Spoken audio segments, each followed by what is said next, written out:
Clovercrest Media Group presents a CMG podcast. Keys to the City. Keys to the city, baby.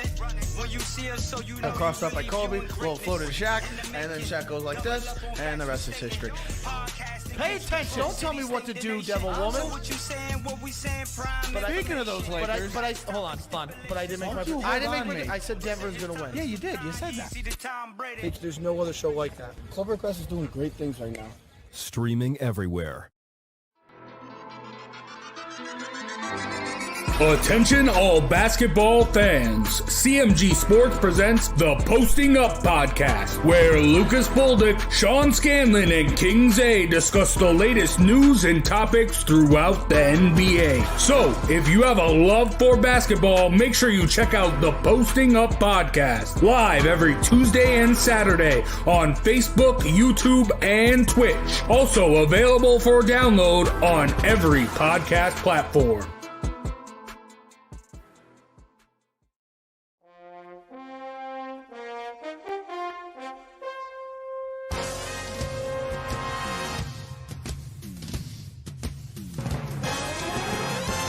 The Giants are running New York like the Times as Danny is dropping all sorts of dimes. Saquon's thighs are ruining defenses' lives and Leonard Williams making opposing QBs feel him. Receivers think it's scary to line up across James Bradbury, and the Giants have a bright future led by Coach Judge, Jury, and Executioner. Tune in to Drawing About the G-Men every Wednesday at 6, live on Facebook, YouTube, and Twitch.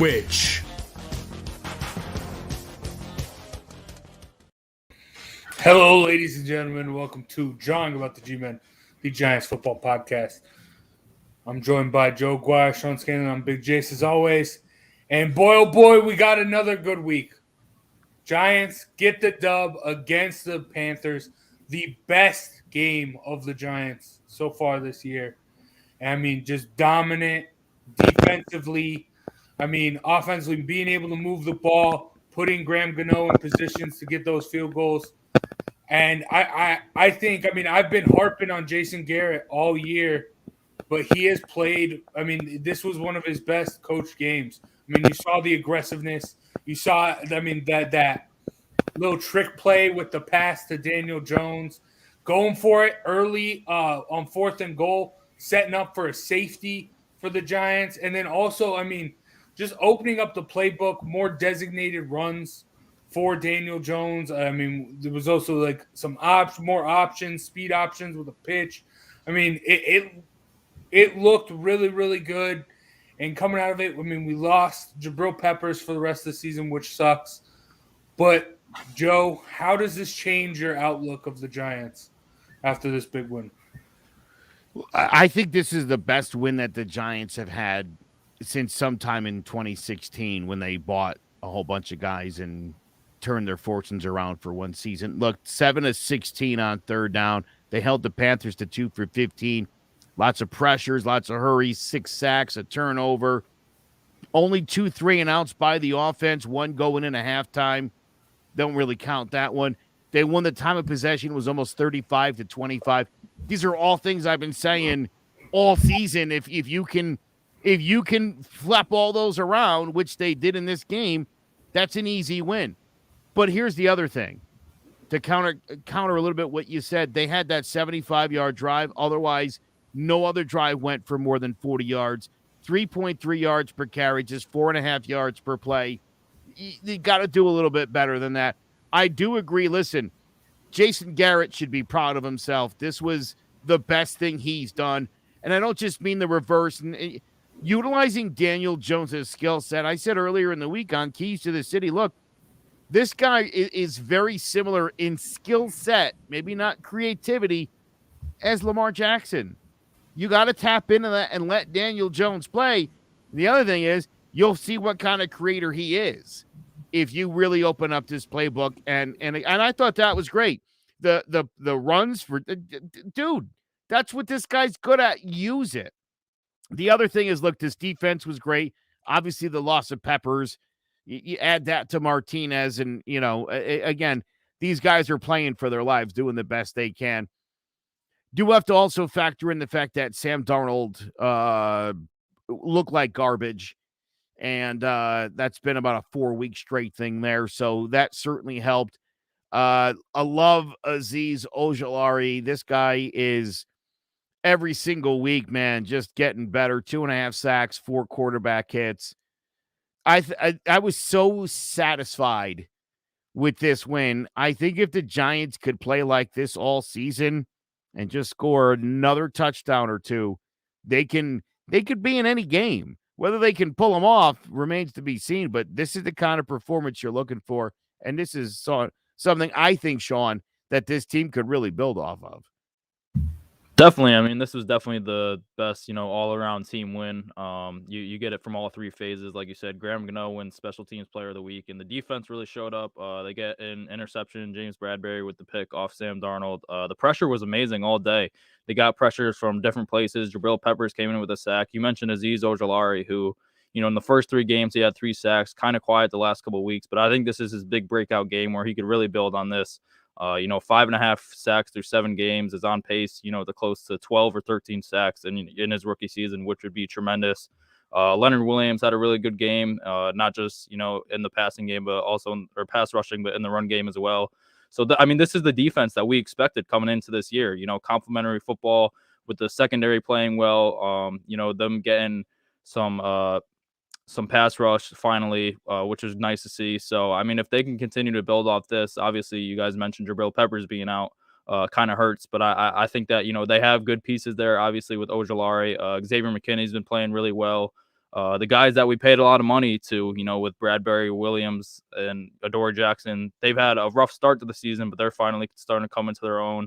So if this defense can play as well as they did this week, then I think it's definitely something that they could build upon, and I think that they could start to win some games. In the offense, you got a point. Your guy Dexter Lawrence, he takes a lot of heat for being a first-round pick. I thought this was one of his best games too. He was all over the place. I thought he played great too. He's one of those in the meme about all the Gettleman's mistakes. They mentioned getting a nose tackle in round 1. They don't say who it was, and then they don't account for him playing the way he's been playing, especially in this game. And then on to that point, they also say drafting a running back second. Don't say it's Saquon. You know what I mean? Like, it matters who it was. Yeah. It's hard to fault a guy for picking a generational talent at 2, no matter what position it is. Let's be honest. Yeah. Dexter Lawrence did play well, but the only reason I didn't bring him up is because he's had an upsetting season too so far this season. But he did play well against the Panthers. I'll definitely give him that. And then offensive side of the ball, I get what you're saying that you want them to score more points, but also, Daniel Jones really didn't have anyone to work with. He's out his top 3 receivers. He's out Saquon. Andrew Thomas is out. So, for what they did against the Panthers defense, obviously, the Panthers have been struggling lately, but I don't think it's entirely because of that defense. I think it's because Sam Darnold has kind of, come back to earth a little bit. The Panthers defense is still solid, and they held up good against 2 pass rushers and Brian Burns, Hassan Reddick. They didn't really get much pressure all day. When they did, Daniel Jones stepped up in the pocket and found, plays downfield. So Daniel Jones, I thought he did a tremendous job for what he's working with. Obviously, it's not his best game of the season, but I think for the circumstances that he was working with, it's definitely one of his best. So a great win to hopefully, stack some more wins upon. Obviously, we have a tough matchup with the Chiefs, but the Chiefs haven't been the same old Chiefs this year. And Patrick Mahomes obviously turning the ball over a lot, and they have one of the worst defenses in the NFL. So you never know. Yeah, I agree, Tony. Daniel Jones really was out there with a bunch of JV. Nice profile picture there, Tony. Yeah, I love it. But so coming up against the Chiefs, obviously they're not the same Chiefs right now, but it's still a huge matchup. So hopefully we can get some guys back on offense. And hey, you never know with these Giants. Let's be honest. If you're the Giants, can you pick a better time to play the Chiefs? Yeah. Yeah, definitely great timing. Yeah. Yeah.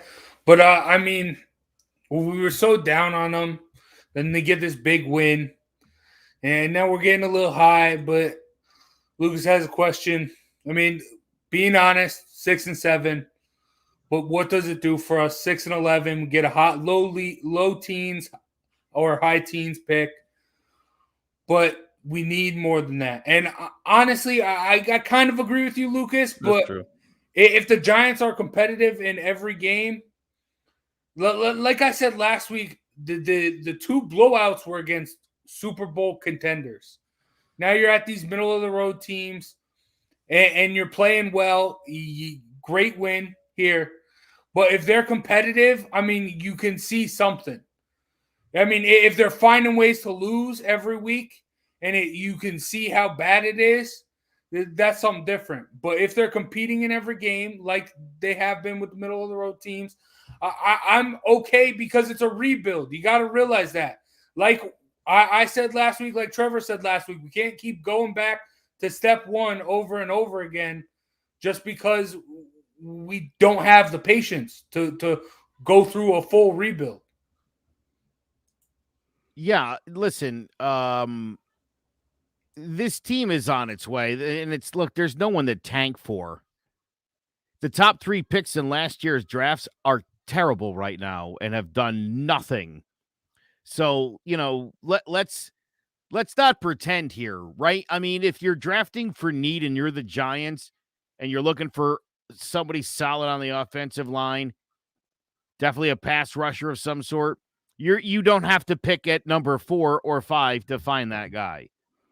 So I think draft-wise, the Giants are going to be fine. There's not really somebody to tank for.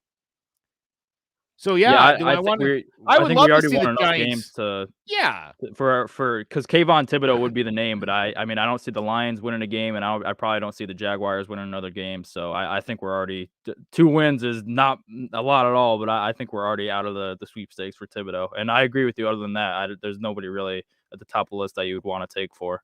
Yeah, not to mention, listen, if by season's end or say a Bryce Young leaves, I mean, again, there's going to be teams at the tippity top of this draft that are going to be focused on getting a quarterback. It happens every year. Yeah, guys fall. Pass rushers tend to fall. I'm not worried about next year's draft. I'm really, and I think if you're a Giants fan, I think the thing that you want to see is consistency, and you want to see if this team can compete, and you want to see if this team can give you what you got this past week. And again, it was, like you said, Sean, all 3 phases were great. Everything I've been complaining about all year, the third down conversion, stopping the other guy on third down, getting turnovers, rushing the quarterback, all things that they notched this week. Time of possession has been a huge, huge problem. Again, without a Saquon, without Tony, without Galladay, without a lot of guys, they had a +10 on the Panthers.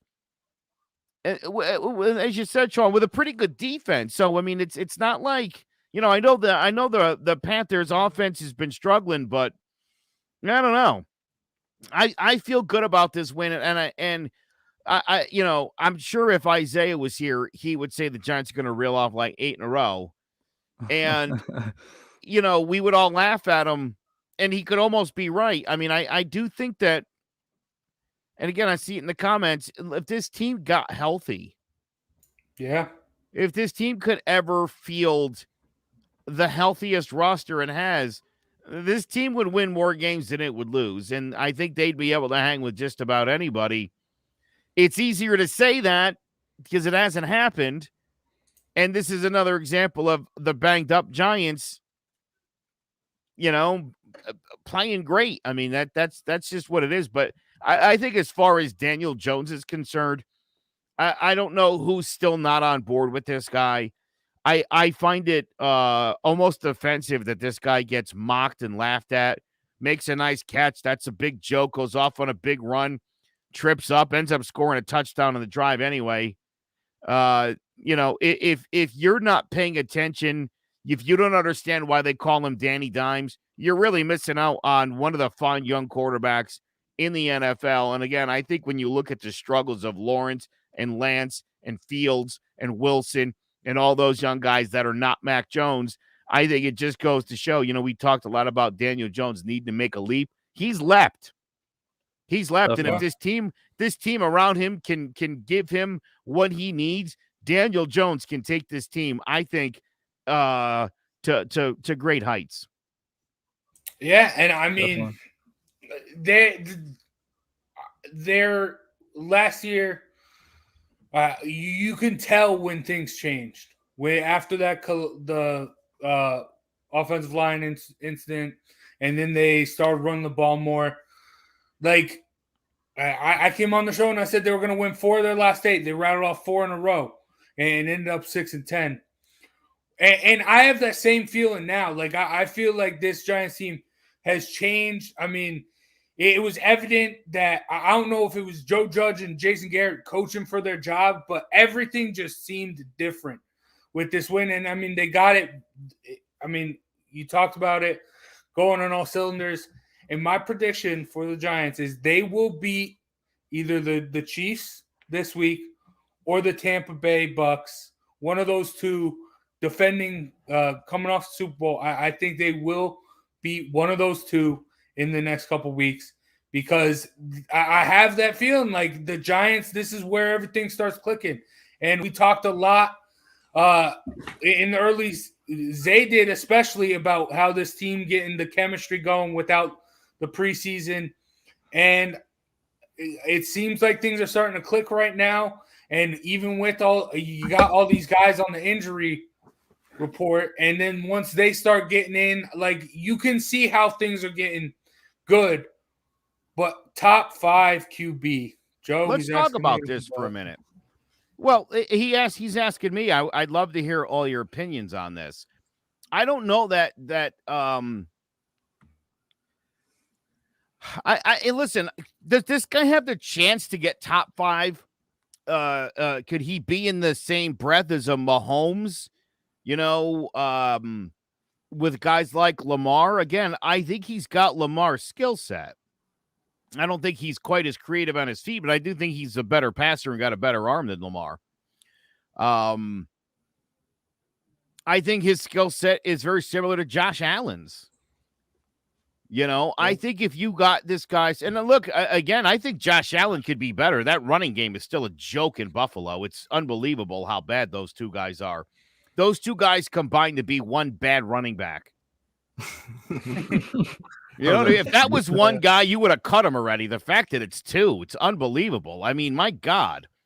If they could get that going, I think Josh Allen would be an even better player. But, yeah, I think when you're talking about because here's the thing, top 5, you have to consider that 3 of those spots are Brady, Rodgers, Mahomes, and so there's not a lot of room in the top 5. Russell Wilson, too. Right? I mean, so getting in the top 5 now, if in a year or two Brady's gone and Rodgers, who knows where he's heading a couple of years out.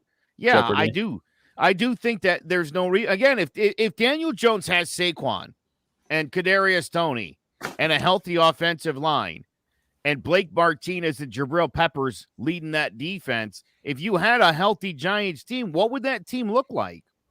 And what would that mean, and what would that look like for Daniel Jones? I think that we all here have seen enough of Daniel Jones doing Daniel Jones things to think if he's not going to be top 5, more than a serviceable New York Giants kind of quarterback. Yeah. Phil Simms was never a top 5 quarterback. And maybe Eli Manning was never a top 5 quarterback, but you got the job done. Playing in New Jersey is a different animal than playing anywhere else in this country. And I think it takes a special kind of guy to play here, and I do think he's one of them. You hit the nail on the head. He's not – I don't even think he's ever going to be a top 5 quarterback, because he doesn't ever have to be. That's not Giants football. Everyone, all the Daniel Jones haters, they want him to turn into that top 5. They want him to be a Josh Allen. They want him to be a Patrick Mahomes. He's not going to be that. Can he have these great games? Yes, he can, but that's not Giants football. Giants football isn't going out there throwing 50 times, throwing for 500 yards and 6 TDs. That's never going to happen, and it never will. But he does have a skill set. He doesn't tremendously excel at one thing. He's very good at a lot of things. And that's what the Giants need. That's what any franchise that wants a quarterback, that's what you want in your guy. So, I mean, enough of the whole Daniel Jones slander and could we go if we lose the rest of our game? Should we get a QB? No, it's you got to commit. I think you got to commit to Daniel Jones because while I don't think he'll ever be at that top 5 level, he still does everything at least better than the average quarterback. But Sean, how do you see can Daniel Jones break the top 5? I would say no to top 5 just because I mean those are like the elite of the elite quarterbacks in this league. I mean it's tough to get into that top 5, but I do think Daniel Jones could sneak into that top 10 category. I think that he's crept even closer. I don't think he's there yet, but I think he's crept closer and closer. Just to start the season, he's been doing tremendous. He's turning the ball over a lot less. They're utilizing his legs more. He's one of the best deep ball throwers in the league, and he hasn't been playing without his top weapons pretty much all season. So I think that, he really has taken the lead this year. I think that he's definitely a top half of the league quarterback, which would put him top 16. I think he's pretty darn close to top 10 right now. So I think while his career progresses, while he gets these guys back, I think he could definitely become a top 10 quarterback in this league. But I don't see him as a top 5. I mean, that's saying a lot too. It's not anything against Daniel Jones. I think that being a top 5 quarterback in this league is something very tough to do. You have to have a nice resume, and you have to, stay at that level for a long time, for a consistent amount of time. So I think that if he does get to that level, great, because obviously we'd love that in New York, but I don't think he'll ever get there. But I definitely do think he has the potential to become, a top 10 quarterback in this league, and I think he is going to be our franchise quarterback for a long time to come. All right, Zay, what you think? I don't know what people want from him anymore. To me, I don't know what you consider a top 5 quarterback. I look at Pat Mahomes. He's a top 5 quarterback, as you say, and I see a guy who's struggling a lot right now, who didn't lose many weapons. The line, I thought, improved. I thought they picked up some significant pieces there, but apparently we've seen the results from the Chiefs. So I don't care for a top 5 quarterback. None of that really matters to me. I want a guy who's going to go out there and be a baller every week, similar to what Joe says. This what Daniel Jones is. He's the best receiver, best quarterback, best running back we got on the team, believe it or not. He leads the team in yards. He's best catching percentage. He has the most passing yards. So he's a baller. That's what I want. I don't care for a top 5 quarterback. I want a baller. I want a guy who's going to go out there every week and put it all on the line for a win. I don't care for the other stuff. I don't. Eli Manning was never that. Jeff Hostetler was never that. Phil Simms was never that.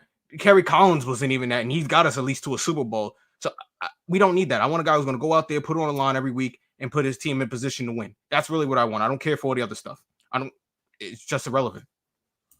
Yeah, and I mean, if Daniel Jones has shown anything with that 6-game stretch last year, losing by 1 score, the beginning of this year, like he's making them competitive, and that's all you want. That's all you need.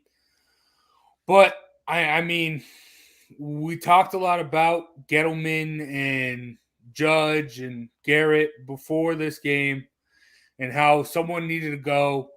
I know it's still 1 game. It's 1 game where we're back. We still got a little bit of a high. Zay, do you still see it? Do you still see someone getting cut very soon from this Giants organization?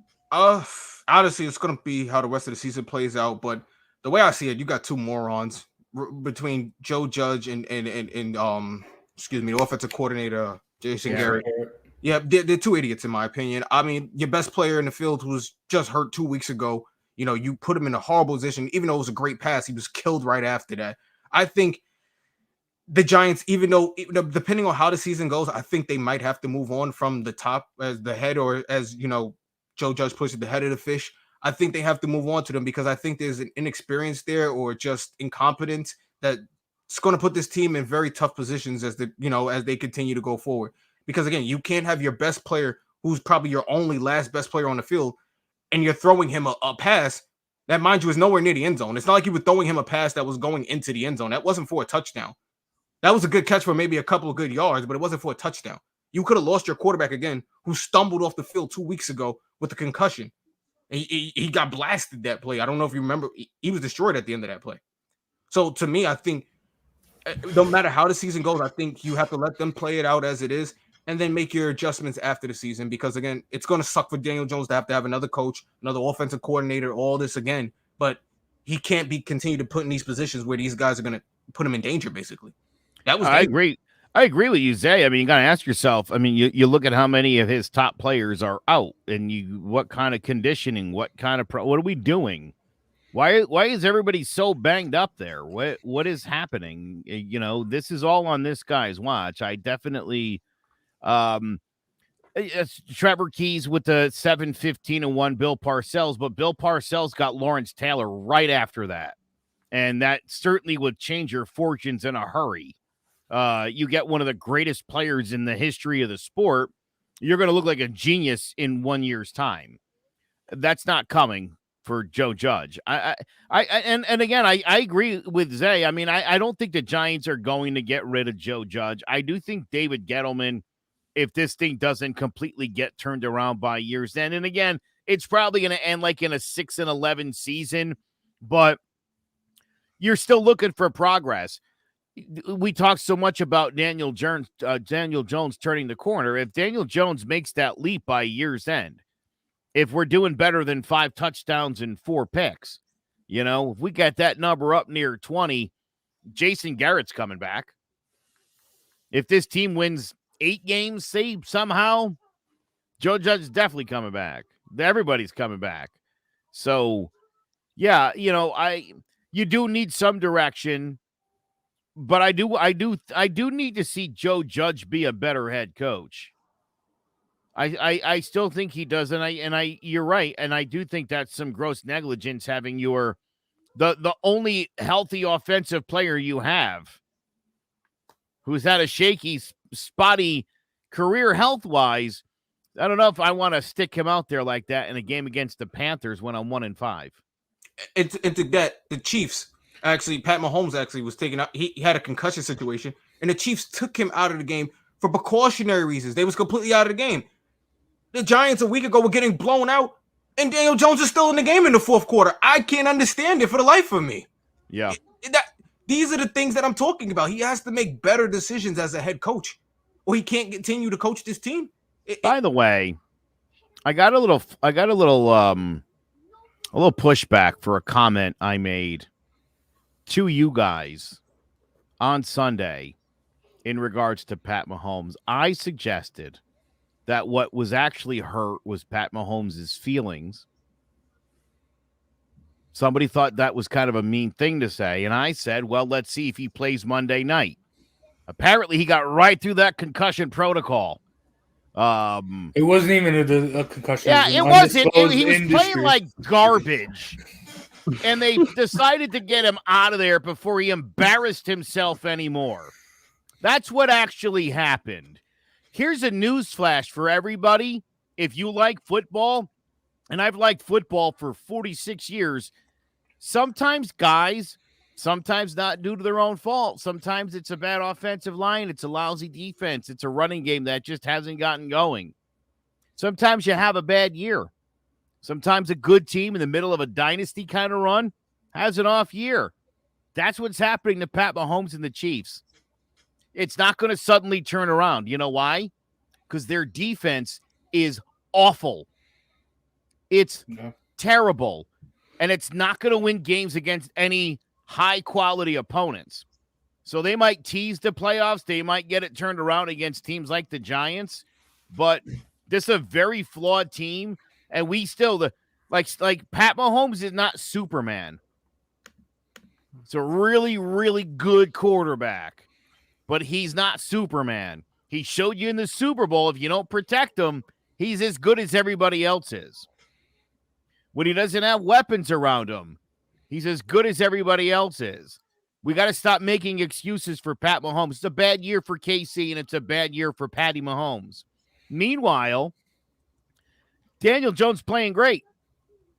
And he doesn't get enough credit for the fact that he's throwing to, as Tony Agresti said earlier, a JV offensive line and backup receivers.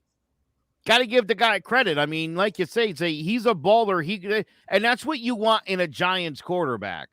That's what Jeff Hostetler and Kerry Collins and Phil Simms were. They were gamers. Those guys played when they were beat up, banged up.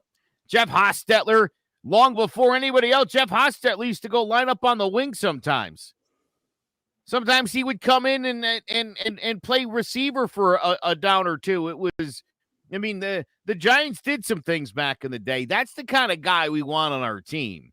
And you're right. He doesn't have to be top 5. He just to be number 1 in New York. Yeah. And despite what anyone else says, I think we found it in Daniel Jones. But we're talking about Patrick Mahomes. Let's get into it. Monday Night Football at KC. Chiefs obviously been struggling. But, Joe, can the Giants pull off the upset on the road? Got to be a perfect game. It's got to be the same thing. The only way the Giants do it is if they convert on third down, if they stop Pat Mahomes on third down, if they can rush and get pressure on Pat Mahomes. And that offensive line is shaky enough that I like to think that Ojulari and Williams and Lawrence are going to get some pressure on this guy, stop that run, maybe get a turnover, and most importantly, when you get out there, you got to move the football. They did a great job. Like I said, 2 3-and-outs last week. One was the one just before the half they took a knee to end that drive. So really 1 3-and-out in the game. That's the kind of performance you need every week, and that's the kind of quarterback Daniel Jones is. Utilize this guy on some runs to get some cheap, easy first downs. Go forward on fourth down. You got nothing to lose at 2-5 in Kansas City. I mean, basically, the Chiefs are up against the ropes. This isn't a time this is a time to just take your best punches. I think the Giants, if they play this smart, if they get aggressive, and because Kansas City will, but if the Giants come out aggressive, don't make any stupid mistakes. Still, 8 penalties last game. Still not this discipline Joe Judge is always talking about. You still don't see any of that. They got to get it together, but they're going to need to play a perfect game like they did against the Panthers if they've got any chance to win this game. But do they, Joe? Do they play? They do not. No, I don't think they're going to pull it off. I tell you what, and the only reason I say this is as bad as they are. If this game was in New Jersey, I would totally 100% be on board with an upset. As a matter of fact, I think if this game was in New Jersey, I think the Giants would win this game by 10 points. Damn. But what? I don't think, yeah, I do. I think if they were playing at home, this is a bad Chiefs team. It really is. If you watch them play the last few weeks, they've been really bad. It's not like the Giants are a great team. I didn't say they were a great team. And again, I'm telling you, the Giants got to be perfect in this game. If the Giants turn the football over once, they'll lose the football game. Right. It's going to be that kind of game. But again, I think if they were home, they would be in a much better spot. To go, KC is one of the toughest places to play. I just don't know if my man DJ's got it in him yet. I'd love to see it. I tell you that. Sean, what are you expecting? Yeah, I don't see it happening. I think it's, the Giants coming off a huge win. Kansas City obviously getting blown out by the Titans last week. I think everyone expects that, that this could be a closer game than it actually is, especially being on prime time. But I see this as a game where Kansas City, I think it's going to be a get-right game for them. I think that a lot of Giants fans probably see this as a game that we can go in and upset them, but I don't know. This defense hasn't showed us that it could play that well up until last week against a Panthers offense run by Sam Darnold. And while Patrick Mahomes has been turning the ball over a lot, I just think that, they're going to carve us up. And I don't think it's going to be a blowout. I think that we're going to keep it close. In usual Giants way, I think we'll keep it close till the third quarter, and then the Chiefs will pull away late. But I don't see it happening. I think that we could put up some points against this defense, especially if we get, anyone on our offense back. Anyone would be nice at this point, better than Dante Pettis and Dolphin Flipper Hands, as he likes to call him, Evan Ingram.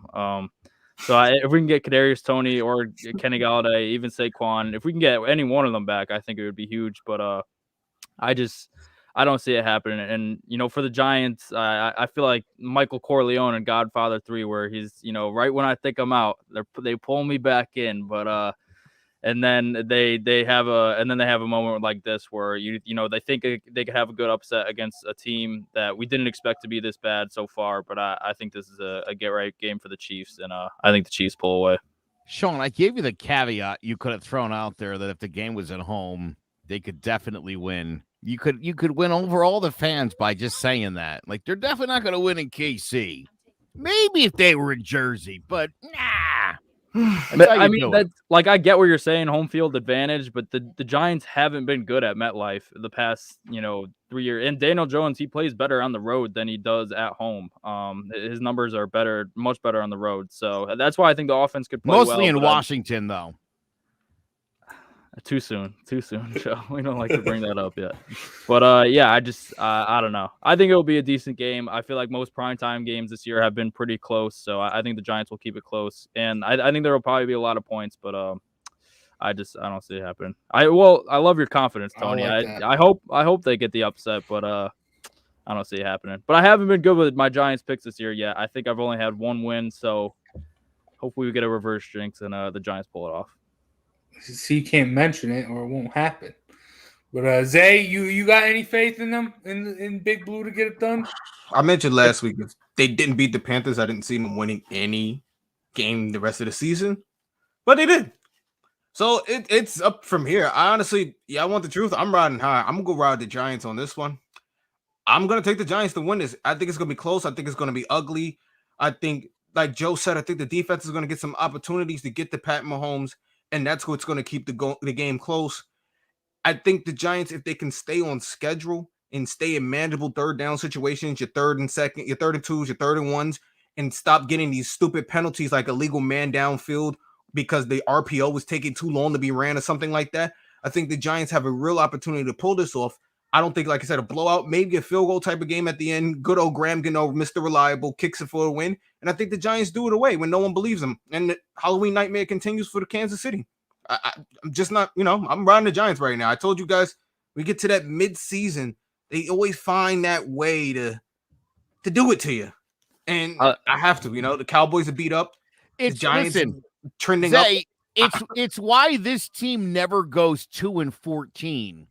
Like, no matter how bad they start, they always claw their way to 6-10 every year without fail.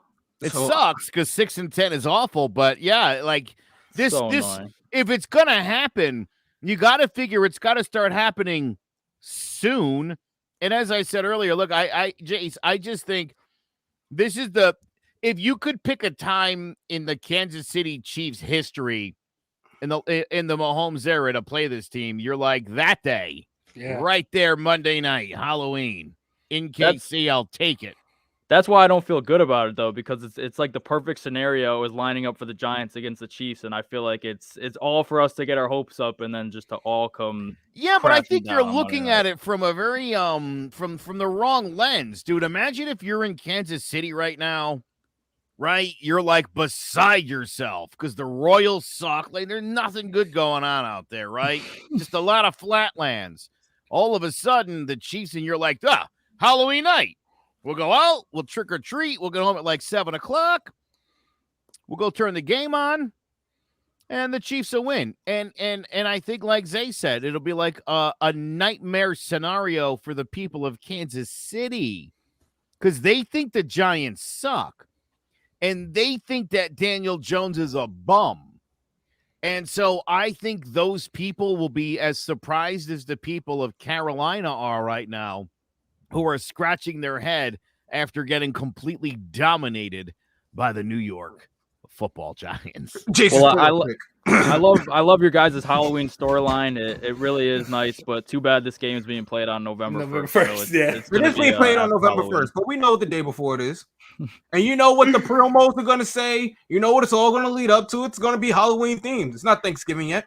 Oh, even worse, Sean. It's All Souls Day. You know what that means? I don't. The Chiefs season is dead. That would be great. It's the start of Christmas season, so the Giants get the gift of the Chiefs giving them a W. Look, but creative ways to put this together. Like I said last week, the Giants can compete with middle of the road teams, and they get blown out by Super Bowl contenders. Throw out the Broncos game, but last year we threw out the Steelers game when we said every game was within a score. So I think the Chiefs right now, middle of the road. They are no different than the Cowboys last year. I mean, terrible defense. You got a good QB that can make you plays. Zeke wasn't performing last year. Tony Pollard wasn't performing last year. They don't got the run game. They're the exact same team as the Cowboys last year. And Joe, I'm going to disagree with you. I don't think the Giants have to necessarily play a perfect game. They just have to play mistake-free football because I think Patrick Mahomes and the Chiefs, that they're struggling. I think. What do you think a perfect game is? Yeah, okay. He doesn't have to pick a no-hitter. Just nobody hit the border in the game. You're right. Okay. Yeah, we agree on that 100%. Yes, I think if the Giants don't cost themselves the game, that's the most important thing. Let the Chiefs beat themselves. There you go. No bad turnovers, no stupid penalties, no unnecessary roughness, nothing after a play. None of that crap. You can't have that. Daniel Jones has to be responsible with that football. If he goes down, he's got to wrap that bad boy up. That's what I'm talking about. That's the kind of game they got to play. But again, take it a step further. Got to convert on third down. And like Zay said, it'd be easy if they had third and short. So you got to get good first and second down plays. Jason Garrett can do that by opening up the playbook and utilizing Daniel Jones' fantastic skills. Look, this offensive line has played well. Yeah. All things considered, especially when it comes to the pass rush. The run offense has been a problem. But again, you're talking about a really bad defense. Yeah. That isn't going to get any better between now and Monday, November 1st, as Sean reminded us. This is what it is. The best way to explain it, you got a banged-up Giants team. You got a banged-up Kansas City team that's underperforming. The Giants are coming off literally their best game in 5 years. I think if you're the Giants, again, Sean, I'm not saying that the Giants are going to pull it off, but to me, everything the Giants want and need on a Monday night in KC to pull it off, it's definitely the best timing to see the Chiefs. I agree with that. No, you're right though too. If I could get Saquon or Kadarius Toney or Kenny Galladay or one of those weapons, for what? Give me one I of don't them. even think they need. We play better without them. No, I'm not saying that. I don't think they need them. You saw the way they moved the ball. You're right. Besides that 70-yard drive, it was only 40-yard drives, but they were still able to get in field goal position. And Carolina's defense isn't terrible. Like it's good. These young guys are really the young guys they have that are really playing for Matt Rule. So like for them to score field goals on that with all these backups, that was great. I think against this Chiefs defense, a lot of those field goals are going to be touchdowns because the Chiefs defense is atrocious. Now, I think the real key is the Giants defense. If you can limit the Chiefs to scoring field goals, play good in the red zone, don't let them score, don't let them get 6, make them settle for 3. This is very, very winnable. And when the Giants succeed, that is the defensive recipe. Stop them from getting in the end zone, just make them kick field goals. And Tyreek Hill is still there, guy. He's still playing. Tyreek Hill and Travis Kelce are still playing. We're not going to forget that. But they're big. Those guys are big play guys. So if you can just keep it, you let them get into the 20, let them get in the red zone and kick a field goal. Like Tyreek Hill, he's great, but he's not a red zone threat. He can get behind you. The problem is, he's from your own red zone is where he's the biggest threat. So you want to let us get them? Yeah, let them get to our field. Let them get in our territory, and we'll stop them there. Great plan. I love it. Look, I'll tell you. To me, the number one difference between the Giants last week and the Giants in every week, literally the past 5 years, is that almost plus 10 in the time of possession. If the Giants can win the time of possession against Kansas City, their chances of winning this game goes up 94.5%, according to 538.com. I just made that up, but it sounded good, didn't it? I mean, figure like that. That's why I say when I mean perfect game, if the Giants don't beat themselves, if the Giants convert on third down, get some pressure, again, don't blow this game, you can win. And don't punt with 1:35 left in a 2-point lead. don't do it because I already know how that game ends. A 51-yard field goal at the buzzer. I'm not interested in that. Go for it. I almost rather see them go for it, and yes, let the defense do it. Just go for it. I'd rather lose that way every time. Yeah, but I think out of any team, this is a team that the Giants can beat without controlling the time of possession. I mean, well, they are going to control the time of possession, but even if they do, the Chiefs can still beat you. I mean, just big plays. Yeah, look, you just got to limit the fine, big plays. But look, to me, the more Mahomes is on the field, correct, and the more Tyreek Hill is on the field, the more likely it is that something bad's going to happen.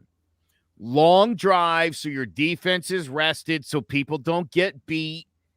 That's how you're going to win this game. Eat some clock. All right. Yeah, well, we'll see. It should be fun. I have faith. I have a lot more faith than I did a couple weeks ago, and I'm excited. I think the Giants are going to go and get this dub, and I think it's going to be a high-scoring affair. I think it's going to be a shootout. But, I mean, regardless, I think it's going to be a fun game. Giants don't want to get into a shootout. I don't think they can win a shootout. They don't have weapons to win a shootout. They don't want They're to averaging 19.9 points per game. I don't want to get in a shootout with anybody. Honestly, not yet. Let's get a couple of guys back. I mean, they're definitely going to want defense Kadarius Toney and Galladay and Saquon before we start shooting out with people. With a defense as bad as the Chiefs, I think you can get into a shootout because, I mean, like I said, they're not going to be settling for field goals. They're going to be scoring touchdowns. Are the Giants going to put up 40 this week? Jeez, no. The Giants put up 40. I'm playing the lotto. The Giants put up 40. I actually have a similar score to my boy Tony Agressi. I got 31-28, though. 28, not 27. But that's how I have it going for the Giants because, I mean, Chiefs defense they could never score more than 31 points in a singular game. I could get behind that, Jace. If that's the shootout, a 31-28, that's a reasonable shootout for me. I could see them pulling that off. I mean, that hits the over. That hits the over at 52.5. Sean, wouldn't you admit, though, that it's so hard to get a read on this team week to week, just like last season? It was like just when you were like, forget it. They're terrible. I mean, look at the week before the Panthers. We lose to the Rams, and I mean, especially me and everyone on the show is saying, I mean, everyone's got to go, and I mean, we need change in this locker room because we're a losing team. And then look at this week. We come out, we beat a Panthers team that isn't great, but we still blow them out with nobody on offense, and it's frustrating. The first 3 weeks, we start off 0-3. We lose to two terrible teams in the Falcons and Washington. The next week, we come out and beat a good Saints team in overtime. So it's Jekyll and Hyde. I mean, you never know what you're gonna get. It's Giants football. There's no other way to explain it. I mean, we all know it. We've been watching the Giants our whole lives. It's Giants football. No way to explain it. Yeah, I mean, you talked about it earlier. That Carolina Panthers team, like, I mean, we thought that defense looked like what we thought it was going to be. It looked like last year's defense. Looked like what we thought it was going to be. And, I mean, defensive consistency is going to be big for the Giants. But you want to know what, as always. No, I was going to say, Darnold's defense, losing Christian McCaffrey could make anybody look bad in the league. You know, he's that dynamic of a player. So there's that portion of it, too. Yeah. His numbers with McCaffrey and without McCaffrey have been crazy. Terrible. Yeah, I was going to say there is a direct correlation between McCaffrey with Darnold and no Darnold. Yeah, Darnold with big. It's very different teams when that happens. They started off 3-0 with McCaffrey, and then ever since he's been hurt, they've lost the last four. So that definitely is a huge part of his. Yeah. Again, you couldn't ask for the Panthers at a better time. No, like you can't ask for the Chiefs at a better time, and that awful Chiefs defense. But you want to know what doesn't have bad defense? Mosquito shield against mosquitoes. It's been a pretty wet summer in Connecticut, and that means more mosquitoes than ever. If you didn't have your home service for mosquito control and find you're spending most of your time outside swatting those little pests, you are in luck. Mosquito Shield of Central Connecticut provides the best value in mosquito control services because of how they treat your yard using the Mosquito Shield tailored treatment system. They don't use a fixed schedule or an identical product, one-size-fits-all service program because you can't control mosquitoes on a set number of sprays or visits. Unlike the competition, Mosquito Shield of Central Connecticut will service you for the season, whatever it takes to provide superior results. This promise has awarded them an industry-leading consumer retention rating of 90%. Visit MosquitoShieldCT.com to schedule an appointment with Wade DeCesare and enjoy the rest of your summer mosquito-free. That is Mosquito Shield. Make sure you check out their service. Sign up for their services in the spring. Make sure you tell them John about the G-Men and Clovecrest Media sent you so they can give you a discount, courtesy of us. Now, we talked about the trade deadline last week. We talked about around the league. Now we're focusing just on the Giants. Trade deadline right after, the day after the Chiefs game. Now, Joe, you mentioned last week you're looking for picks. Trade like an Ingram, get some picks. But now after that big win, how should the Giants approach the trade deadline? The same way. They should trade Evan Ingram. He is not part of this team's long-term plans. I don't know that he's coming back in free agency next year anyway, so get something for him and get him moving. There's obviously teams that are in desperate need of a tight end. I like Evan Ingram, and I'm one of the few people on this show who has never downed this guy. I know he's had some, the problem is that the drops are at horrible times. He doesn't drop the ball any more than anybody else in this league does. He really doesn't, especially for a guy that's targeted as often as he is. But he's fallen out of favor with the fans. He doesn't seem to have Daniel Jones' eyes on him anymore. He's really become an afterthought in this offense. I like Kyle Rudolph. He's a pretty fantastic tight end. So I think that the Giants could still move Evan Ingram. I think that you get something for him. I think that's definitely what should happen. So I would still fish him out there. I know there's some desperate teams. I think Buffalo just lost Knox, so could be a good one. Maybe, but Sean, who else do you see on the trade block for the Giants? Trade Eli Apple. Yeah. So I can't hear that name right now. That'll bring up bad memories. But I hate when the Giants trade a quarterback off the team and he goes to like the Super Bowl. That always irks me. Yep.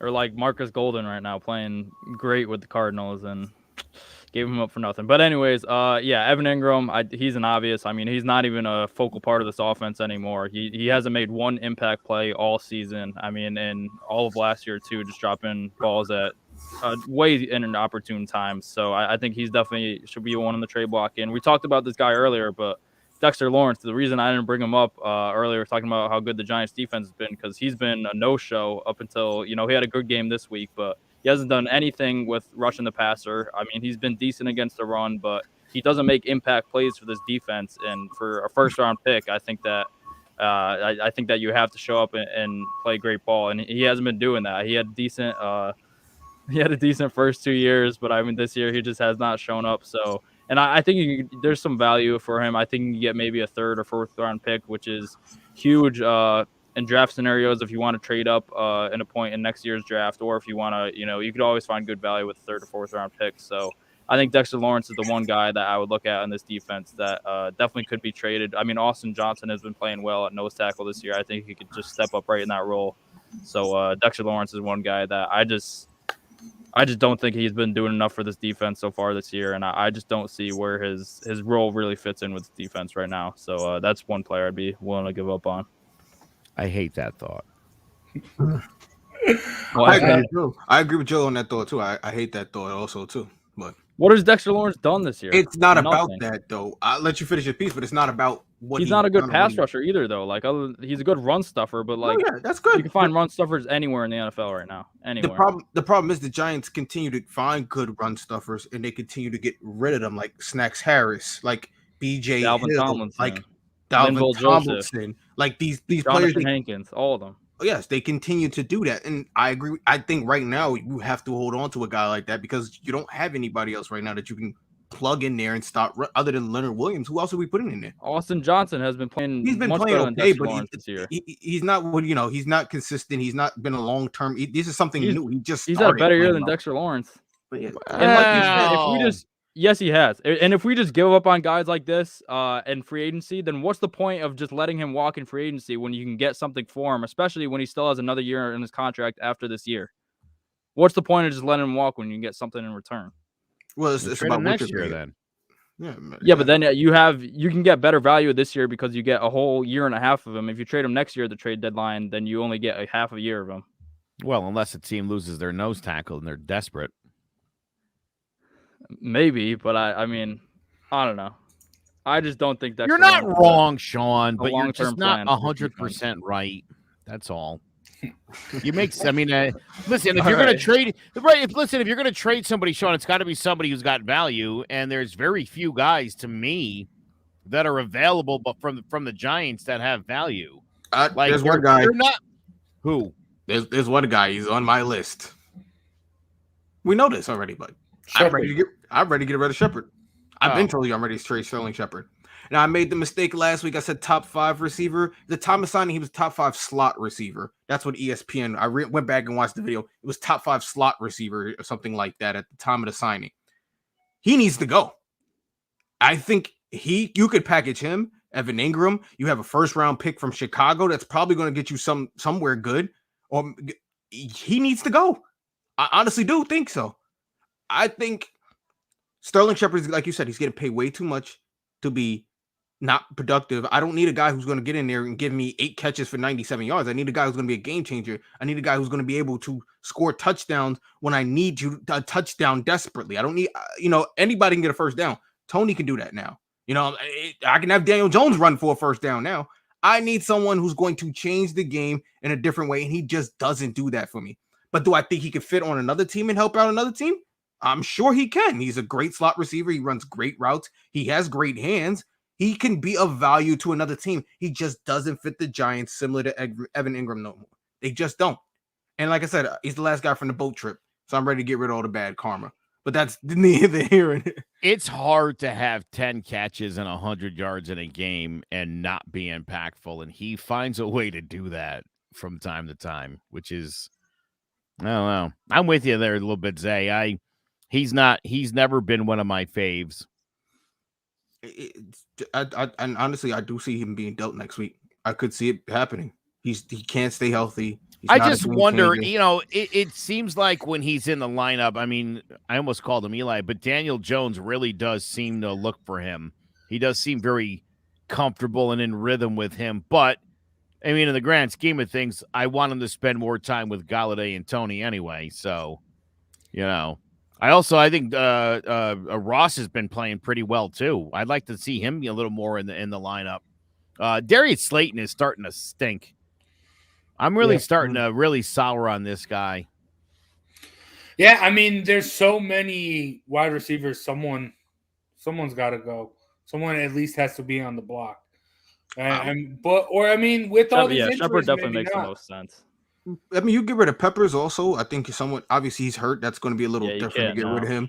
But obviously you get rid of Peppers. Julian Love also is another person who's falling off. And I was I'm a Notre Dame fan. I'm a huge Julian Love guy, but it's just not the guy he was the last year and the year before for us. He just hasn't had an impact defensively. He's playing safety. I continue to see tight ends continue to get catches and have big games against us. And normally that's where the safety is covering the tight ends. And he's been, like I said, Jabril Peppers hasn't been relegated to the sidelines. Julian Love was getting more play, but the Giants defense has continued to get exposed over and over week after week. It's not just him, but again, I need him to pick up his play. So I expect him to be a captain. He needs to pick up his play. It's not Speaking of captains, I mean, I think Logan Ryan, I love this guy, and I hope the Giants keep him around. They signed him to a 1-year deal and then to a 3-year deal before this year, which was a great move because this guy's a super impact player. But I would listen to offers on Logan Ryan if somebody were to blow me away because, I mean, to me, that's I think he's the best guy in the Giants defense right now. I really do. He's the leader of the defense for sure. You could, I mean, especially when Martinez up. He doesn't. I mean, and I'm sure there's guys that have stats, that might be better than what he's doing. But I mean, he is the heart and soul of that defense. He always seems to be in the mix when a big play happens, when there's a turnover. I mean, he's such an impact guy. I'm sure there's got to be teams that would love somebody like that.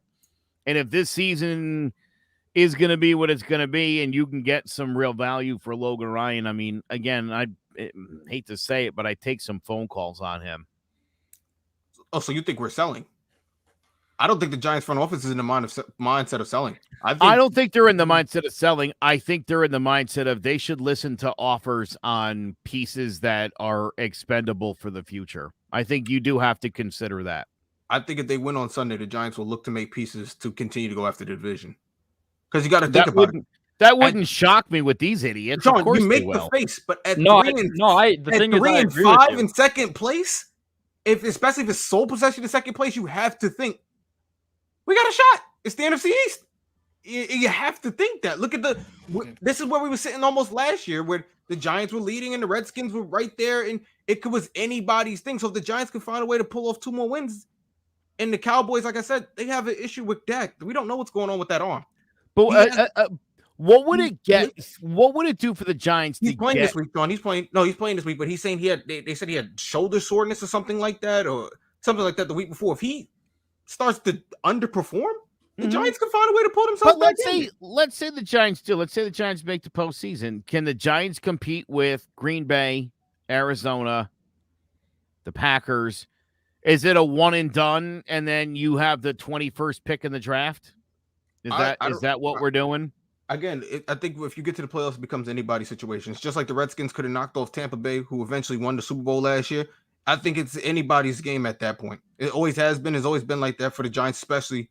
We know the Giants who've come in as wild cards, barely making the playoffs, and then run through everybody. Obviously, this is not the same scenario. It's not the same team. But again, anything can happen with this team. We've seen it before, and that's why I'm just not ready to assume that if the Giants were to win on Monday, they would be in the mindset of bringing in some talent to help them get that division, whether it's offensive line, whether it's on the defensive side of the ball. If they're making trades and they win on Monday, it'll be towards getting the division.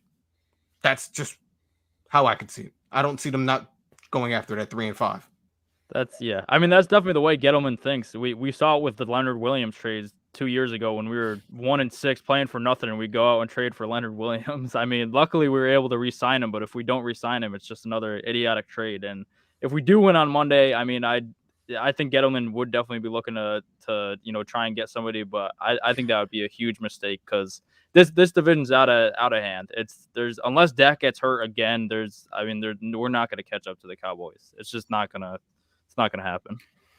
Yeah, I agree with that. I think it's the Giants. If anything, sell. I don't think sell for draft stock.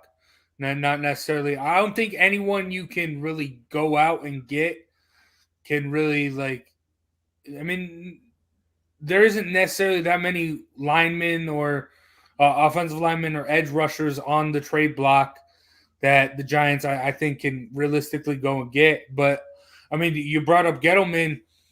Teddy Keys brought this up on Keys to the City. A lot of people are down on Gettleman, and Gettleman might not have a job after this season. So how it's weird to have him doing trades for you, not fully knowing how long he's going to be there. So last chance to save his job. I mean, you got to give him this last chance. I mean, what do you want him to do at this point? I mean, like you said, if you get rid of them now, you get rid of Gettleman now, it's going to set a bad tone in the locker room. Eventually, people are going to assume the coach will be next to go, offensive coordinator. Then players will, you can lose the locker room at that point. So I think you kind of got to move forward with you're going with and allow him to make these decisions. If you assume that Gettleman's going, you have to assume that Judge is going to be going right after that, and Jason Garrett most likely, because those are guys he appointed. So to get rid of him mid-season, if I'm in the locker room, I'm assuming, well, what am I playing for Judge for? He'll be going soon too. Like, what am I doing? I think that you make the Giants situation more complicated when you get rid of Gettleman right now as opposed to getting rid of him at the end of the season. Allow him to make his moves, whatever he's going to do, and that'll be it for him. Because like Joe said, like you said, no matter who we bring in, are we going to get much better or much worse? There aren't many options on the trade block, so allow him to do what he's got to do. I don't think he's not going to get rid of a Galladay on us. And if he gets rid of a Saquon Barkley, do we really lose in that? Yeah, I guess, but yeah, I don't know. It is just a weird dynamic because he might not be there at the end of the season. But Zay, you gave a lot of names on who should be traded. Who are your untouchables, though? There's only one untouchable right now for me. That's Daniel Jones. Honestly. He's the only person I can see every week consistently doing what he has to do. Obviously, he's missed games on he hasn't been the Eli guy that we need, but that's crazy thing to think that you'll ever get a quarterback who will never miss a start his whole entire career unless you force him to sit. That's crazy talk to think that way, especially in a sport like NFL. So for me, Daniel Jones is the only untouchable. He's the only person that's proven to me that he actually wants to go out there every week and get it done. Everybody else is expendable because Shepard can do what Tony does. Tony can do almost what Shepard does. If Galladay could do with any other receiver could do if they could find a way to catch the ball. So everybody's expendable at this point. But to me, the only untouchable is Daniel Jones. That's literally it. Right. Maybe Andrew Thomas because he's starting to come around. And to have a left tackle, that's very important. To have a solid left tackle for years to come. That's super important, especially for him and the quarterback to have that connection. So those two are probably untouchables, but everybody else can go. All right. You agree with that, Sean?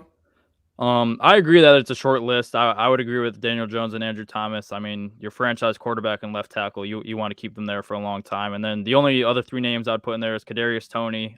He's shown that he's a dynamic playmaker with the ball in his hand, so I wouldn't want to give him up. And then on the defense side of the ball, Azeez Ojulari, we talked about him earlier, but we haven't had a solid pass rusher since really JPP. So or at least homegrown pass rusher since JPP. So we got to stay with him. And then Xavier McKinney would be my other guy. He's been really good in coverage this year. He's been good, especially, in the run as well. So I think that he's a solid safety. I think he's a really good piece for this Giants defense moving forward. So those are the five guys. But I agree that it's definitely not a huge list that because I think that not everyone is untouchable in this. I think there's a lot of guys that could be dealt. All right. Joe, last week you said that the Giants should trade Saquon Barkley to the Ravens. Is that still your pick for the Giants? Is that still what you think the Giants should do? No, they're so good now. We're going on a run. I don't want them to trade Saquon Barkley. I want them to get good and become a good franchise. And, I still stand by I hated the Odell Beckham trade. When you have a guy that can play football like that, maybe instead of putting up with his crap, maybe they should have been a little tougher with the guy and helped him get his act together because that's big time talent. And to have Saquon Barkley and Odell Beckham on the same field in the same game on the same team would have really been a major advantage for the Giants. Okay. So, and what has happened since Odell left? Well, they had to go out and get offensive weapons because they lost one of the absolute best in the NFL. I don't care about what happened in Cleveland. I'm talking about what happened in New York because it was nothing but good stuff. Okay. So I want to see this team get it together. I love Saquon Barkley. My son finally wore his Saquon jersey the other day. He was so excited the Giants won, and then I told him Saquon didn't even play. How would you notice? Him and Devontae Booker kind of look the same. I don't want to get rid of Saquon, but I do want. Listen, like Sean said, I think that list is about all the guys he said. Ojulari, McKinney, Jones. I don't think there's a Tony. I don't think there's a ton of guys that you wouldn't take a phone call on. There's not a lot of guys. And that, like I said, I love Logan Ryan. If they call, I'd be like, what are you offering? It's easy to say no, but I got to hear what they have to say. But when you're talking about the guys that you're building on, yeah, I think that's definitely the list. I would hate to see Saquon go. But again, if you get blown away, if somebody wants to throw a firstie out there for it, Definitely. I'd take that. You know what I mean? I would take that in a heartbeat. You wouldn't mind 3 number 1 picks next year, Zay? You could do a lot of damage. You could turn a team around. Anyone would take it, but no one's giving a first round pick. Oh, I understand that. Yeah, I don't think it would happen. I understand that. Definitely hop on that. I understand that. But listen, Deshaun Watson, they think they're getting 3 firsts for a guy who's about to go to prison for the rest of his life. If that guy's worth 3, I think my generational talent's worth 1. Again, you put it out there. If they don't get it, you just keep them.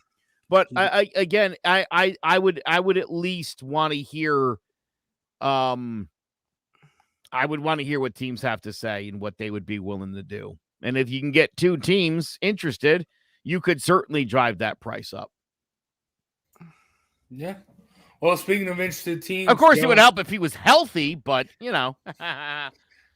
Is that the move you're sticking with this week? Saquon to the Ravens? Is that? Well, now I want to do Saquon to the Chiefs because I think maybe the Chiefs need him more, or even Saquon to the Bills. I think the list of teams that could really use that guy is growing exponentially.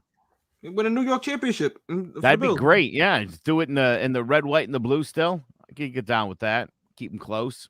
The Bills might even give you a first because I mean that's going to be a high first round draft pick. So they might give it to you just because, I mean, it's high. But, Sean, what's a move you think the Giants can make? Dexter Lawrence, I know you guys had pushback on it, but I think it's time to move on from him. And I mean, we brought the team up before, but I think a team like the Chiefs would be able to help because Chris Jones has moved outside to the end this year. They don't really have a good presence in the middle of that defense. And obviously, I don't think that's the number 1 need for them. I think they still need help in the secondary. I think that's their biggest need, but Dexter Lawrence could definitely come in and help that defense. So, Chiefs, if you want to throw us a second, third rounder, bring it on over. We'll give you a big Dexy.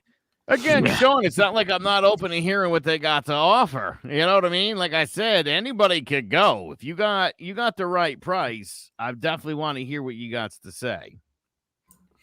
All right. I mean, I'm not mad at those. Zay, where do you have Evan Ingram going? Anywhere. Shit, you could send him to Canada for all I care. Honestly, it's so hard. I don't want to put him on any team. You know what it is? I don't want to be the person that gives Evan Ingram to anybody because I really think he's that bad of a player. And it's like he's a 600-yard Pro Bowler or something. Like, that's terrible. Like, they literally gave you Pro Bowler because they couldn't find nobody else to give it to. That's literally what it comes down to when you do that.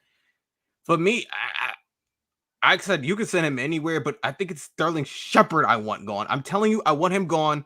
I don't care if we have to get rid of our first round pick because that Chicago pick is looking like it's going to be a top 10 pick if Justin Fields continues to play quarterback. That'll probably be a top 10 pick for us somewhere.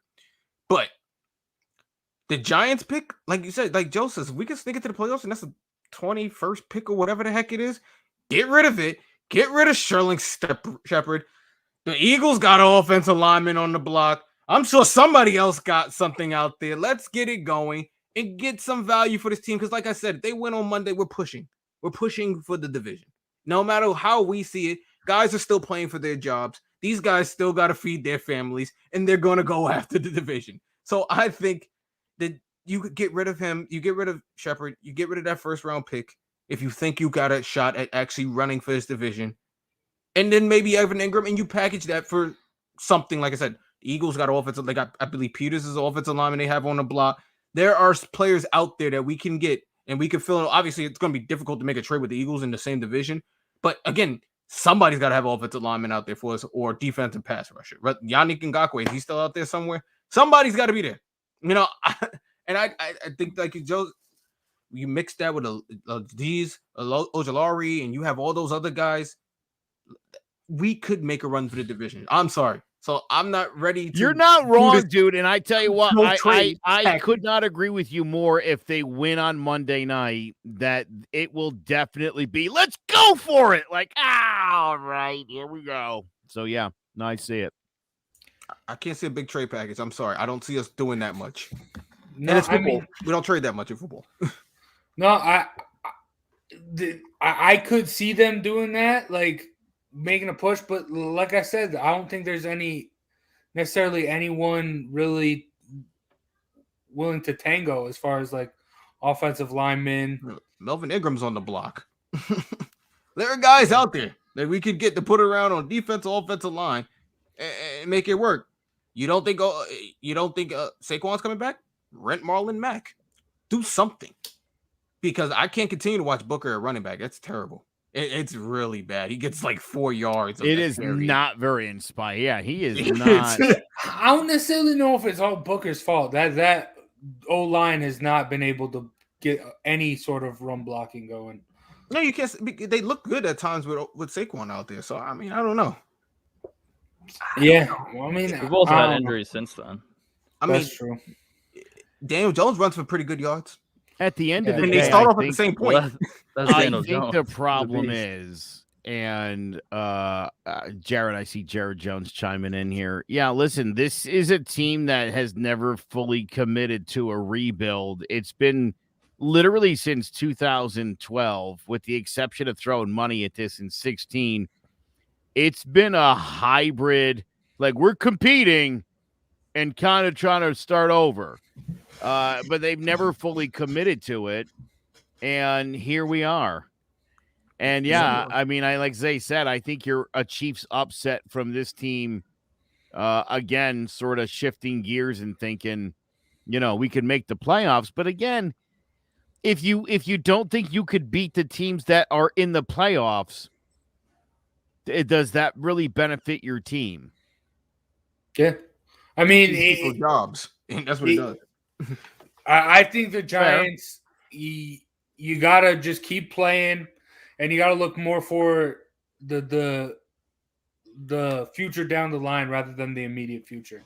Yeah, listen, I don't mean to say that they should try to lose. I'm not saying that, but I mean, if this team were to go out and package something up and try to bring somebody in here, a pass rusher, another offensive lineman, I don't know that I want to burn next year's number 1 draft pick, one of those 2 picks, to bring somebody in to a team that, might be 3-5 on Tuesday.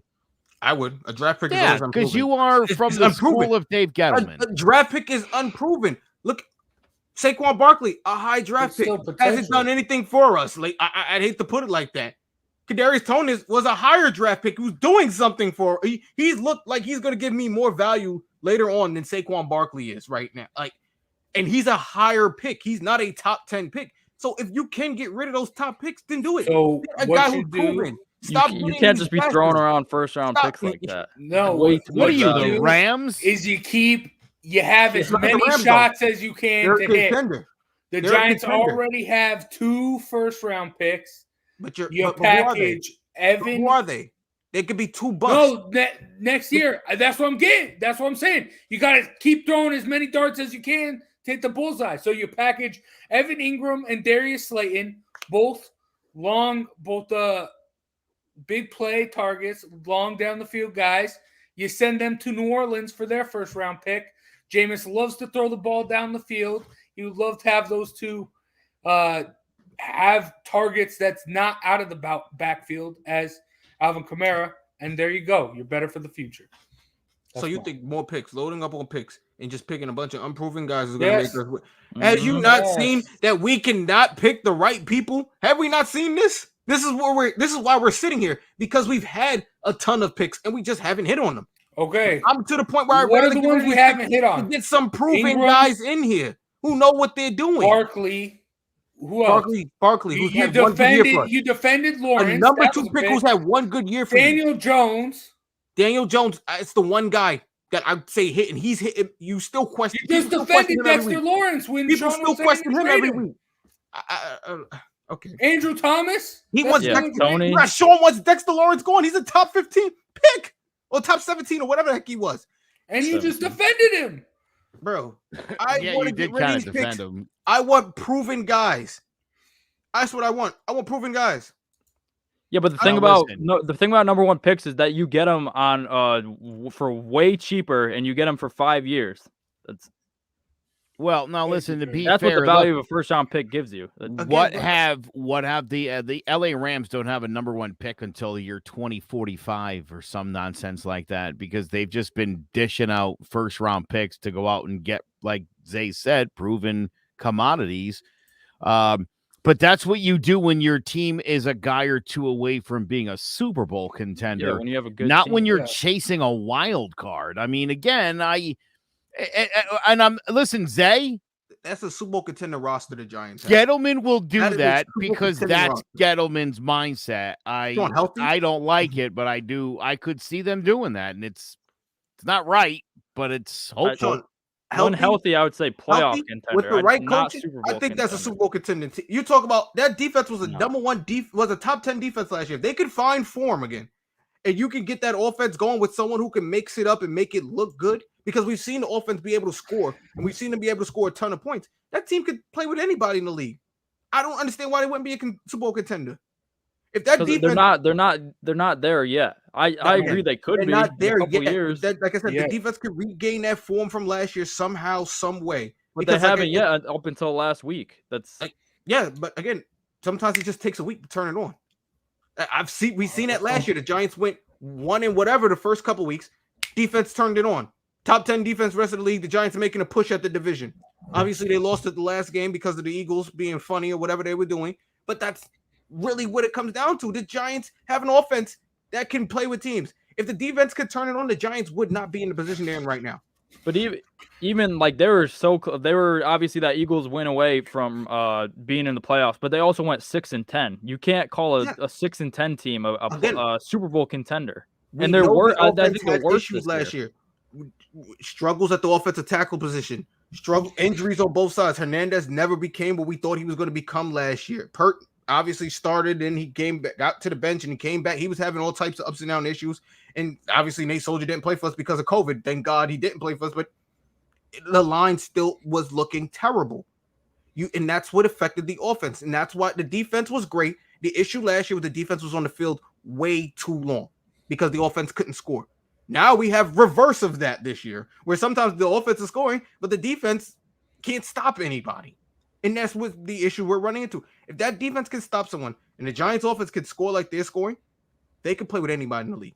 I don't think there's a team that they can't play with. I don't know what year this is going to happen, but I predict in the future the Giants will be the first team to go 9-8 and then win the Super Bowl. That's probably believable, though. And again, and this is why, listen, we would be stupid to sit here and say the Giants are a Super Bowl contender. But the stupid thing is I think the Giants could beat most teams on most days if healthy. And if they have to play the way they played last week. That's how New York Giants football is played. You got to convert on third down and stop the other team on third down. You win the time of possession by running the football. And then you pressure the quarterback, try to get a turnover. That's how you win New York Giant football games. That's how it's been since 1925. That's what this team has to do. They've got the guys to do it. Blake Martinez and Jabril Peppers being out, to me, means the Giants have about a 5% chance of winning the wild card. It's going to be a lot harder to do that with those two studs out of that defensive lineup, probably for the rest of the year, right? Yep. Yeah. So, yeah, I mean, look, I think I don't trade anybody at the deadline, and I get this team healthy, and I come back next year, and I load up with those 2 first-round draft picks, and I make sure that I've addressed my offensive line. I find someone to compliment Ojulari on the outside because I agree, Sean. I think this kid's like a stud, and I think that he's going to be good for this team for a really long time. I think the Giants are a 2022 Super Bowl contender as long as they spend the rest of this year getting things figured out, getting people healthy, and then getting Daniel Jones in games with Saquon Barkley and Kadarius Toney and Kenny Golladay, allowing these guys to get the chemistry everybody else in the league seems to have. And then you come at this thing hard in 2022 again with some couple of number 1 picks. You go out there, get a nice draft. Maybe you got a little bit of free agent money. You could really make this a much better football team, one that could win this division and actually be a Super Bowl contender all in one. I'd like that. I mean, I need that. Only time will tell. Only time will tell. I mean, we spent an hour and 25 minutes on the Giants. I know we are a Giants football podcast, but we do got to get on to some other stuff, with that being our best bets. And you got to bet responsibly. And to help manage your money, make sure you check out JPEG's Financial Group. Do you have a 401k and some savings for future retirement, but you don't even know if it's enough to live off of? How much is enough? And how often do you think about it? The team at JPEG's Financial Group can help set your mind at ease. We specialize in creating strategies, doing the planning and managing of your financial, educational, and investment needs. We help clients pursue their investment goals with sound financial strategies. You deserve a personal, tailored plan. Lasting, meaningful, and open relationships are the foundation of our practice. You've worked hard for your money and should feel confident with your investment choices as you make decisions for your financial future. Your goals are our goals. We are dedicated to your needs and hopes for your future. Visit our website or give us a call at 860-430-5397. All right, now let's get into best bets. Sean still on top. What's going on? And I mean, it's still really close, only a two-game lead over Zay. Anything can happen. We're not even halfway through the season. Wait, I got a gripe. What do you got? I'm almost sure Rissa came on and said it was 3.5 for Denver, but all right. What? I think he said it was +3 for Denver. I think he said we had it at 2. I think we had it at +2. He said it was We're +3. at 3. Huh? We're at 3. I mean, we can go back and do that, but we'll figure it out. I like that you're pleading your case. Yeah. I believe he said it was +3. That means I covered. If there's been a wrong, it will be righted. Yes, sir. But Sean, you're on the top. Let's start off with you. You got the Seahawks getting it done against the Jags. Ooh. I do. I think that Geno Smith, I think that he's played pretty well, except for obviously, he gives up that fumble at the end of the Steelers game, and then game before that, the Rams, he has that pick late. But other than that, he's played pretty well. They just haven't been able to finish. And I think 3 points is I think that's more than enough for the Jaguars. I mean, the Jaguars, obviously, they beat the Dolphins, and then they're coming off a bye. But the Dolphins are terrible. I mean, this Jaguars team is still awful. And the Seahawks defense has been playing a lot better as of late, especially the past 2 weeks. So I think if they're able to shut down James Robinson in the run game, I think that they can go out and put up some points. And Geno Smith, like I said, he hasn't been playing that bad. Really just some games that they weren't able to finish. So I think that they're able to finish off this week. And I could see them winning by a touchdown in this game. So, yeah, and look at the record, 5-2. Betting's now legal in Connecticut. So if you're in Connecticut, even if you're not, make sure you punch this one in because you're going to want to ride with my picks and go make some money. So, yeah, Seahawks -3. I like this pick. In his last 7 starts, Geno Smith is 7-0 against the spread. So, ooh, but I'd love to hear that. And I mean, the way they shut down Alvin Kamara's run game, Jacksonville really has to get it going with Robinson for them to be successful. And so, yeah, I love this pick. But all right, Joe, you got the big number. Oh, I thought about that too. I thought about that one. See that 40. Yeah, listen, they beat this team 35-0 in Miami in week 2. I don't think 13.5 is too much for the Bills in this one. I think this one's going to be a very similar kind of game. I think this is going to be like a 40-0 kind of game. So yeah, this is a huge point spread for an NFL game. You're going to want to jump all over this. Here comes a revenge game. I mean, in Buffalo, yeah.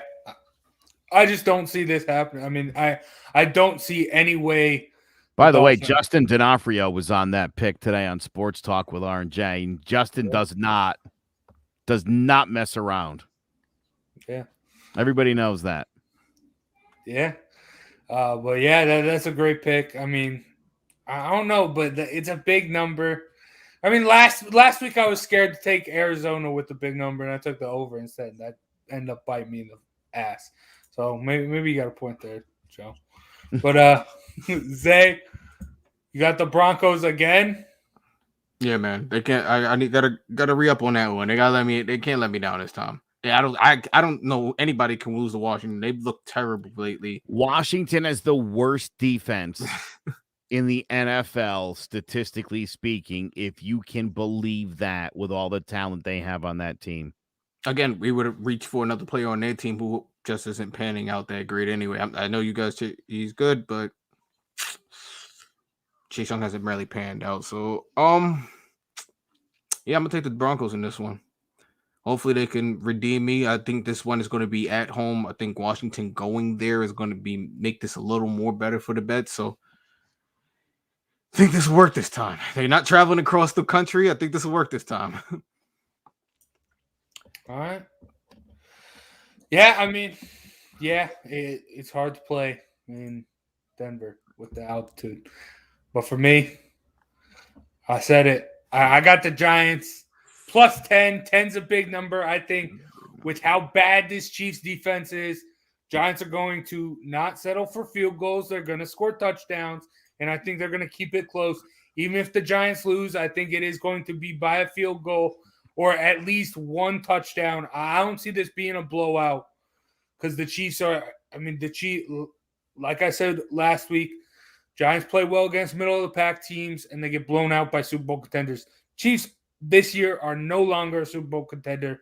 They're a middle-of-the-pack team, so I think the Giants keep it close. This game will probably tell you more about the Chiefs than it will about the Giants. Yeah. I guess so. Listen, if let's say the Giants win, then we definitely know where Kansas City ranks, and that's on the lower half of the NFL. If they win a close game against the Giants, say they pull one out, well, they're a middle-of-the-pack decent team. If they can't blow out the Giants like the Rams and Cowboys before them, I think it gives you a better idea of exactly what their status is like in the NFL. And if I'm being honest, I'm not optimistic for the Chiefs. I'm telling you, I'm liking all this. I'm liking all this. By the way, Chase Young, 1.5 sacks on the season for Chase Young. Load up on draft picks. Defensive Player of the Year, Joe. But big second half. Yeah, let's see. But all right, let's go fantasy locks now. Oh, brother. At least I'm winning. Trevor won it last week. Alvin Kamara, but I'm pretty good at this. Between. Yeah, you're in second. I'm right behind. Sean, you've really picked it up with the running backs. Wait, can we just stick out Steve for 1 second? Steve made his yearly appearance on John About the G-Man so he could make the SpongeBob Square Pick of the Week in Pat Mahomes, and he walks away with like the same kind of numbers the Denver Broncos defense brought home. Poor Steve. Oh, damn. Yeah. But, it was still pretty close.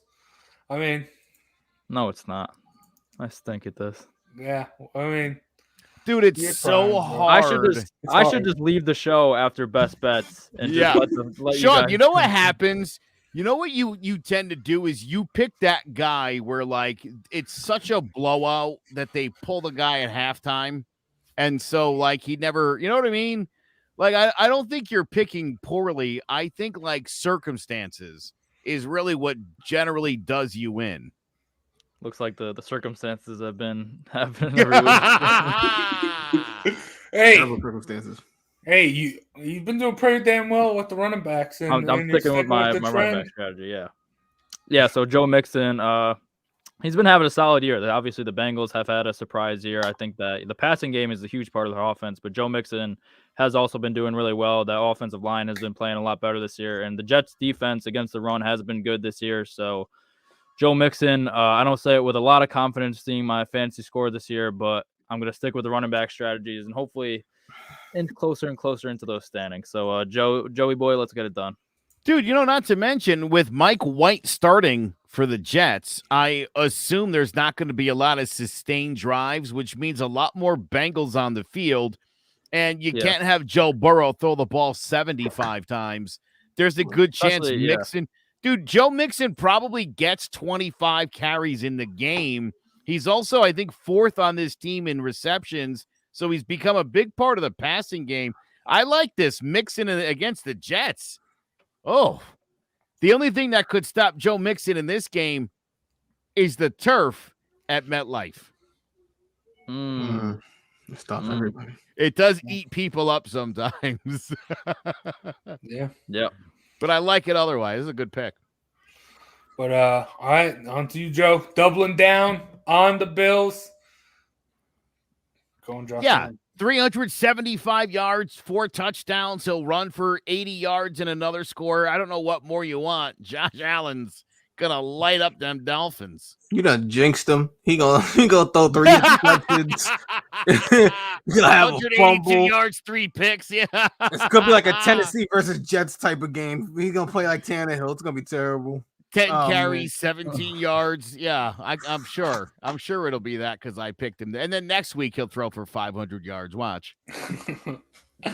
Yeah, maybe. I mean, the only way I don't see Josh Allen going off is if it's like snowing and they just have to run the ball. Again, it could be 28-0 at halftime, And he comes right? He's thrown a couple of touchdowns. Maybe the defense puts one in. Yeah, they go to Trubisky for the second half. And I'm sitting there screaming at the TV, "You bastards!" No, the running backs will go off. The running backs will score all the touchdowns. You'll just Well, have because I talked so much crap about them earlier. Yeah, Right. Moss and Singletary that'd be both amazing. crack 100. career games. Oh man. Oh, yeah, that'd be hilarious. That would Oh, figure. dear football gods, let that happen. Please, I'll pay to watch that. I'll watch the Bills game to watch. All right, Zay, you win Kyler Murray last week to get the win amongst us. Now you're going as target, DeAndre Hopkins. Yes.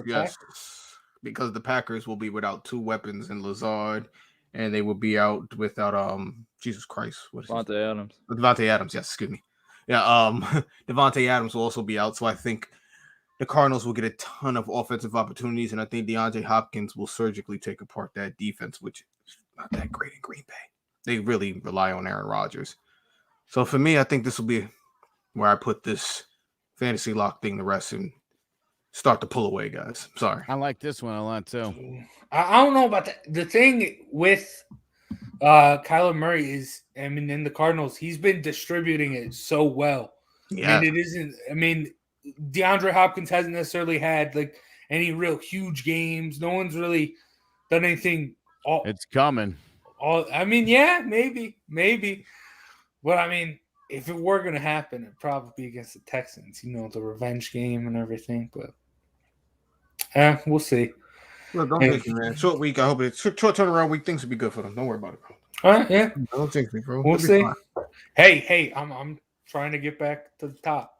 I mean, I need that dub. I'm gonna get that. I'm gonna get back to the top. Christian Kirk, yeah. I mean, AJ Green too. He's been killing it. Rondell Moore. He's been a good pickup. Wait, Sean, what did you think he meant? I thought Captain you were talking Kirk? about Kirk Cousins. I was like, what the Oh. hell? Yeah. Watch out for Kirk Cousins. He's gonna finally figure it he's out. gonna 10 light years up. I, thought we in. were This is talking, the I week. forgot we were talking know about it. the Cardinals for a second. I He's just gonna went light it Kirk up and against Dallas this week. Kirk Cousins. That'd be yeah, that's wild. Jared's team too. I was gonna say, what do you? Yeah. But, All right. I know Jared's smarter than that. Talking Yeah, about Kirk Cousins. yeah, Yeah. hilarious. Oh my god. Yeah. But all right, to round it off, I got Justin Herbert getting it done at home against the Pats. I don't see any way the Pats defense stops him. Maybe Judon. There's no way the gets Pats to- defense is going into LA and stopping All right, Justin and that- Herbert. Bill- I got it. No, You said it backwards, but I know what you meant. because I was Yeah. actually gonna explain stuff, but no. I mean, the only bright spot on the Patriots defense has been Matthew Judon, and I think with this Chargers O line, Slater has been great. I think, and even the addition of Lindsey at center, like that's been really big. And I don't see Judon being able to get to Herbert. I think he has all the time in the world, and he just picks apart this porous Patriots defense, and the rest is history. This is an easy 400-yard plus game for them. Let me tell you something. Yeah. Because I'm always on this guy. I'm always on him. I got him on one of my fantasy teams, but I have Justin Herbert. You know how I feel about this guy. He does not play well against good defenses. So this is going to boil down to, this is going to tell us how good or bad that Patriots defense is. He's also been a little inconsistent this year, but what he has done is win, and which is the thing about Justin Herbert I complained about last year. I said the guy's got to win more games. He's been doing that, not necessarily in the same fashion he was last year.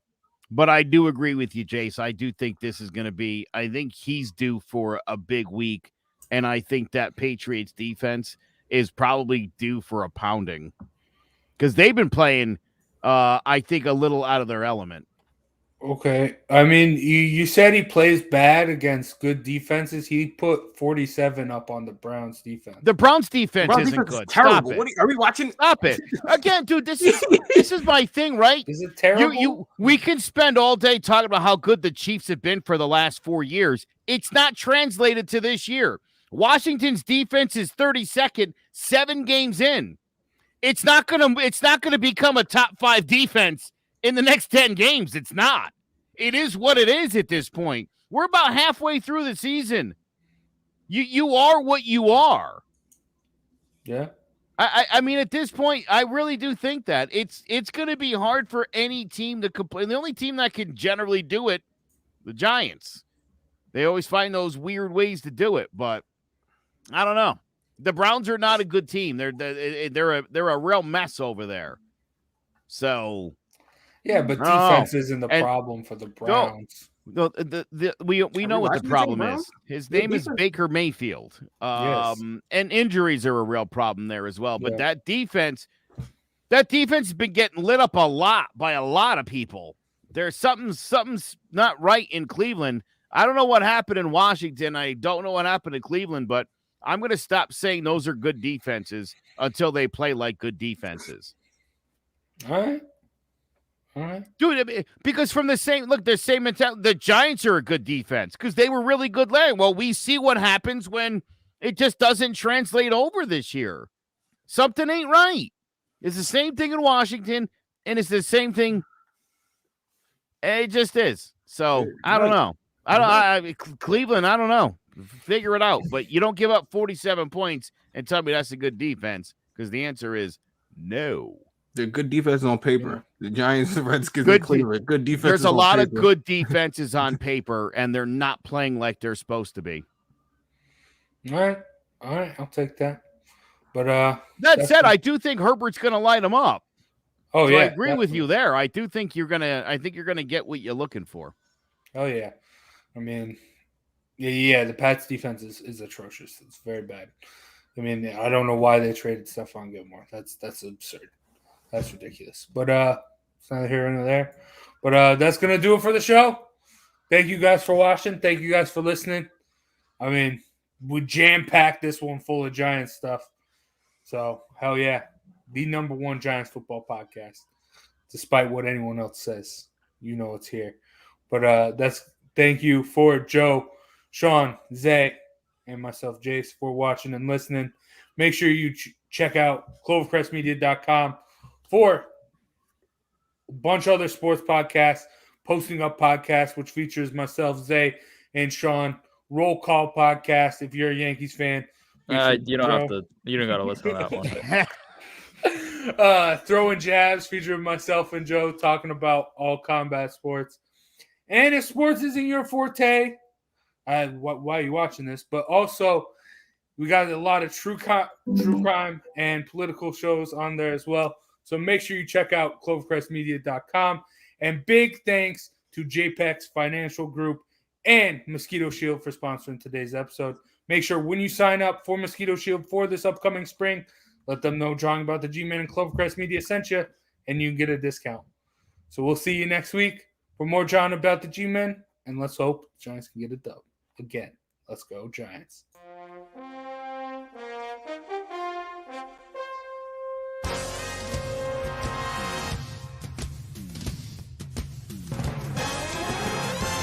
The Giants are running New York like the Times as Danny is dropping all sorts of dimes. Saquon's thighs are ruining defenses' lives and Leonard Williams making opposing QBs feel him. Receivers think it's scary to line up across James Bradbury, and the Giants have a bright future led by Coach Judge, Jury, and Executioner. Tune in to Drawing About the G-Men every Wednesday at 6, live on Facebook, YouTube, and Twitch.